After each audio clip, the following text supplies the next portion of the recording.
మీ career అనేది సముద్రంలో ship లో పనిచేస్తారు. బాగా క్రూషియల్ పీరియడ్, ఒక ఇన్సిడెంట్. క్యాబిన్ నుంచి వెళ్ళి తుఫాన్ వచ్చినప్పుడు అది ఓపెన్ చేసి చూడాలంటేనే నాకు వణుకు వచ్చేస్తుంది. ఫస్ట్ టైం నా కెరీర్ లో జపాన్ సైడ్ లో అనుకుంటా ఆ రోజు రాత్రి పడుకున్నాను. సడన్ గా వెదర్ రఫ్ అవుతూ ఒకేసారి ఫుల్ ఊగుతూ ఉంది. సడన్ గా ఒకేసారి బెడ్ నుంచి కింద పడి అప్పటి వరకు ఏదైతే మామూలుగా ఉందో సీది కింద పడిపోయింది. ఇప్పుడు యాంకర్ ఎత్తేసి మీరు వెళ్ళిపోండి అని చెప్పి ఆ పోర్ట్ వాళ్ళు చెప్పారు. అలానే ఉంచామనుకో యాంకర్ కూడా మొత్తం. క్యాప్టెన్ ఏమన్నాడంటే ఒక్కసారి నాకు డౌట్ ఉంది, మనం యాంకర్ ని కరెక్ట్ మీదకి ల్యాష్ చేసి ఉంచామా, కరెక్ట్ పొజిషన్ లో ఉందో ఒకసారి చూసిరా అని చీఫ్ ఆఫీసర్ అన్నాడు. ఇప్పుడు వెదర్ బాగాలేదు, బయటకు వెళ్తే కష్టము, సేఫ్ కాదు అని. నువ్వు వెళ్ళకపోతే నేను వెళ్తా, నన్ను వెళ్ళమంటావా? విధి లేని పరిస్థితుల్లో వెళ్లాల్సి వచ్చింది. అంటే ఒక వ్యక్తి ఆ రఫ్ వెదర్ లో యాంకర్ ఎత్తడానికి ముందుకెళ్ళాలి. ఒకవేళ అలా వచ్చిందనుకో టక్కున దాంట్లో పట్టుకెళ్ళి ఉన్నాడు అనమాట. ఆగి అక్కడి వరకు వెళ్ళిండు, చూసిండు. వెనక్కి వస్తున్నప్పుడు సడన్ గా ఒక వేవ్ వచ్చింది. మీద నుంచి చూస్తున్నారు ఏమైంది వెళ్ళి చూస్తే అతని బాడీ ఆ రైలింగ్ లో ఇరుక్కుపోయింది.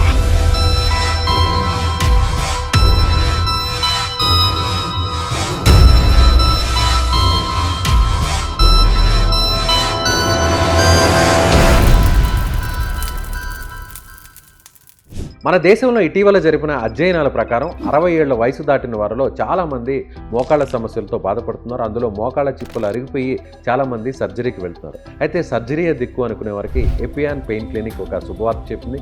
ప్లాస్మా థెరపీ ద్వారా ఈ సమస్యకు చెక్ పెడుతుంది. సో ఇమీడియట్గా ఈ సమస్యతో బాధపడేవారు ఈ కింద నెంబర్కు కాల్ చేయండి.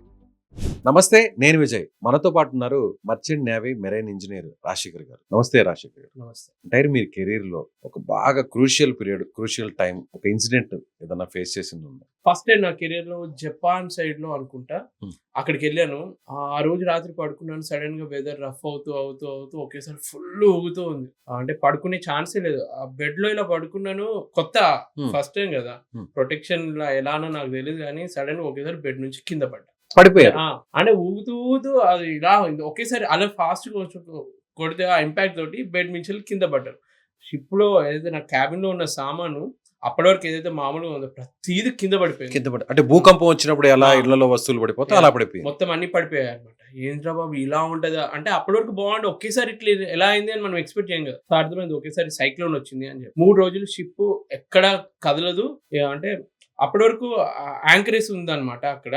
ఇప్పుడు యాంకర్ ఎత్తేసి మీరు వెళ్ళిపోండి అని చెప్పి ఆ పోర్ట్ వాళ్ళు చెప్పారు. యాంకర్ అలానే ఉంచామనుకో యాంకర్ కూడా మొత్తం లాగేసుకొని ఆ షిప్ ఎటెల్తో తెలియదు కాబట్టి ఆ షిప్ యాంకర్ ని ఎత్తేసి మీరు బయలుదేరండి, ఎక్కడికైనా దూరం వెళ్ళండి అని చెప్పి పోర్ట్ వాళ్ళు చెప్పింది. ఇలాంటి ఒక ఇన్సిడెంట్ జరిగింది. నిజంగానే ఒక వ్యక్తి ఆ రఫ్ వెదర్ లో యాంకర్ ఎత్తడానికి ముందుకెళ్ళాలి. సో ఎంత దారుణంగా ఉంటుంది సిచ్యువేషన్. అలలో ఒకవైపు కొడుతూ ఉంటుంది. క్యాప్టెన్ ఏమన్నాడంటే ఒక్కసారి నాకు డౌట్ ఉంది, మనం యాంకర్ ని కరెక్ట్ మీదకి ల్యాష్ చేసి ఉంచామా, కరెక్ట్ పొజిషన్ లో ఉందో ఒకసారి చూసిరా అని అన్నాడు అనమాట క్యాప్టెన్. చీఫ్ ఆఫీసర్ అన్నాడు ఇప్పుడు వెదర్ బాగాలేదు, బయటకు వెళ్తే సేఫ్ కాదు అని అన్నాడు. క్యాప్టెన్ ఏమన్నాడు, నువ్వు వెళ్ళకపోతే నేను వెళ్తా, నన్ను వెళ్ళమంటావా అంటే తిని అనుకున్నాడు, ఎందుకులే మీరు ఎందుకు వెళ్ళాడు, నేనే వెళ్ళి చూస్తా అని చెప్పి విధి లేని పరిస్థితుల్లో వెళ్లాల్సి వచ్చింది. అంటే అతను ఇన్స్ట్రక్షన్ ఇచ్చాడు, ఇతను వద్దని కూడా చెప్పాడు. కాకపోతే ఈ ఆర్గ్యుమెంట్ లో ఆఖరికి ఇతను వెళ్లాల్సి వచ్చింది. వెళ్ళాడు, ముందుకు వెళ్ళాడు, అంతా చూసాడు అనమాట. జాగ్రత్తగా అన్ని పట్టుకొని మధ్యలో కొన్ని షెల్టర్ హోమ్స్ ఉంటాయి అనమాట. మేము ఏదైతే వాక్ వేలో నడుచుకుంటూ ఒకవేళ అలా వచ్చిందనుకో టక్కున దాని లోపలికి వెళ్ళి ఒక చిన్న ప్రొటెక్షన్ టైప్ ఉంటుంది, అందులోకి వెళ్ళి ఉన్నాడు అనమాట. ఉండి మళ్ళీ కొంచెం నడిచి ఒక దగ్గర అట్లా ఆగి అక్కడి వరకు వెళ్ళిండు, చూసిండు. వెనక్కి వస్తున్నప్పుడు సడన్ గా ఒక వేవ్ వచ్చింది. మనం అనుకుంటాము వేవే కదా ఏమి అనుకుంటాం, కానీ అది ఎంత ఫోర్స్ తోటి వస్తుందన్నది మీకు ఇప్పుడు చెప్తాను. అది వచ్చి విత్ ఇన్ మేబీ 10 seconds లో ఆ వేవ్ వచ్చి మళ్ళీ వెనక్కి వెళ్ళిపోయిన తర్వాత కొంచెం సేపు అయిన తర్వాత వీళ్ళు మీద నుంచి చూస్తున్నారు ఏమైంది అని చూస్తుంటే ఇంకా రావట్లేదు ఏంటి అని చూస్తుంటే వీళ్ళకి డౌట్ వచ్చింది. తర్వాత కొంచెం సేఫ్ పొజిషన్కి వచ్చిన తర్వాత ఏమైంది చూద్దామని చెప్పి అలలు అన్నీ అయిపోయి నార్మల్ అయిన తర్వాత వెళ్ళి చూస్తే ఆ రైలింగ్ మధ్యలో, రైలింగ్ ఎలా ఉంటుంది మామూలుగా ఇలా ఉండి లైన్స్ గా ఉంటుంది, సైడ్ ఉంటుంది పట్టుకొని నడిచేదానికి కొంచెం గ్యాప్ ఉంటుంది అనమాట. సో అతని బాడీ ఆ రైలింగ్ లో ఇరుక్కుపోయింది అనమాట. నడుము ఇంకా కాళ్ళు మొత్తం ఇట్లా ఇవి 2 రైలింగ్స్ అనుకోండి, బాడీ ఇలా సి షేప్ లో ఇరుక్కుపోయింది. ఆ ఫోర్స్ కి మొత్తం అందులో అతను ఇరుక్కుపోయాడు. అంటే 2 ప్రాణాలు పోయాయి, చీఫ్ ఆఫీసర్ ది, బోస్ అంది.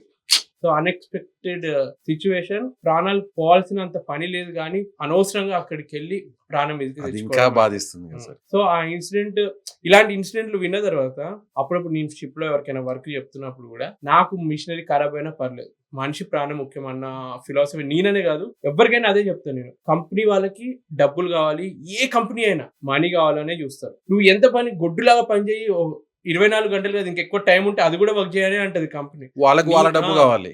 నీ హెల్త్ ముఖ్యము, నీ సేఫ్టీ ముఖ్యము, నీ ప్రాణాలు ముఖ్యం. అది ఫస్ట్, సేఫ్టీ ఫస్ట్ అని ఎవరికైనా ఫస్ట్ అదే చెప్తాను. దాని తర్వాతే వర్క్ మీద ఇంపార్టెన్స్ చేయండి. వాళ్ళకి ఇన్సూరెన్స్ రావాలి అంటే నువ్వు హెల్మెట్ పెట్టుకున్నావా, అన్ని సేఫ్టీ ప్రికాషన్స్ ఫాలో అయ్యావా, అన్ని చెక్ చేస్తారు. మళ్ళీ వెనక్కి ఇవన్నీ ప్రతిదీ కొరియలు పెడుతూనే ఉంటారు. ఎక్కడ మిస్టేక్ ఉందో వెతుక్కొని, ఇన్సూరెన్స్ కంపెనీ పాయింట్ వాళ్ళు డబ్బులు ఇవ్వడానికి ఎప్పుడు ప్రయత్నించరు, డబ్బులు ఎలా ఎగ్గొట్టాలా అనే చూస్తారు. ఏదైనా తప్పు ఉంటే హెల్మెట్ పెట్టుకోలేదు కాబట్టి ప్రాణం పోయింది అంటారు. సో నేను అంటే నువ్వు హెల్మెట్ పెట్టుకో, పొరపాటు ఏదైనా జరిగినా గానీ ఒక ప్రూఫ్ ఉంటది నీ దగ్గర, అన్ని పెట్టుకున్నా గానీ ఇలా జరిగింది అని చెప్పుకోవడానికి ఇప్పటికీ ఉంటది అనమాట. అందుకే అవి చూడడం కూడా ఒక విధంగా అడ్వాంటేజ్, ఎందుకంటే మళ్ళీ అటువంటి తప్పు జరగకుండా భయపడుతూ మనం జాగ్రత్తగా తీసుకోవడానికి అదొక అవకాశం. ఇన్సిడెంట్ అవుతుంది మీకు. Right sir, thank you sir, thank you.